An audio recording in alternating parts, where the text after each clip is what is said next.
Chair recognizes Senator Creighton for a motion on the Conference Committee report for Senate Bill 12.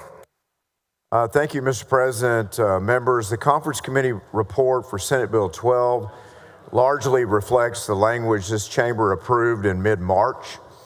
In negotiating the conference report, there have been several revisions.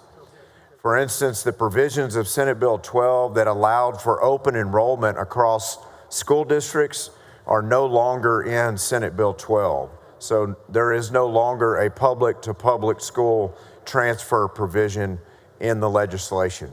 Additionally, the House added language which prohibits school district personnel from assisting a student with socially transitioning, such as using a new name or different pronouns or other expressions of gender that deny or encourage a denial of the person's biological sex at birth. We've kept House language which allows for a parent review of their students' library materials and classroom teaching materials. This is language, again, that was added by a House amendment. The House also added language regarding parental consent to a psychological treatment that was not in the Senate engrossed version of Senate Bill 12, but it's largely consistent with Senator Colcourt's Senate Bill 400, which this body approved 28-2. We've retained some of the House's exceptions to the DEI portion of the bill, including making sure that HBCUs may continue to recruit in collaboration with school districts. On the sexual orientation and gender identity instruction prohibition, we have retained a House exception that makes clear that single-sex organizations that do not have a political mission are not impacted by this ban, including, and as an example, Girl Scout clubs. And lastly, we've kept the House framework on student clubs, which requires parental consent for clubs. School district employees and contractors are still prohibited from providing instruction in clubs related to sexual orientation and gender identity, but with parent permission. Student-led clubs on these topics may continue. The Conference Committee report for Senate Bill 12 includes the House language for school district grievances and appeals.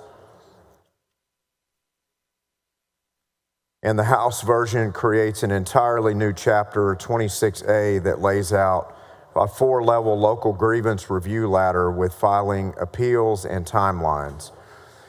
This lets parents in any grievance situation express these concerns to the school board trustees and bars retaliation and unresolved cases to the commissioner.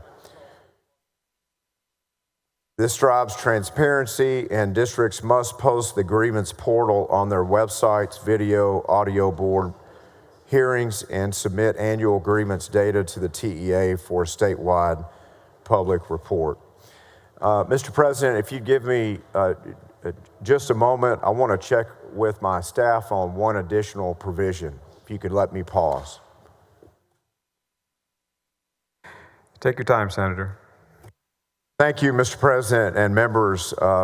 Where the bill does continue to require parental consent for clubs, the bill also maintains the Senate version of language related to clubs on making sure that clubs related to sexual orientation and gender identity are prohibited, and this would capture clubs specifically centered on sexual orientation. The bill also requires parental consent, again, for any remaining clubs that the school would offer.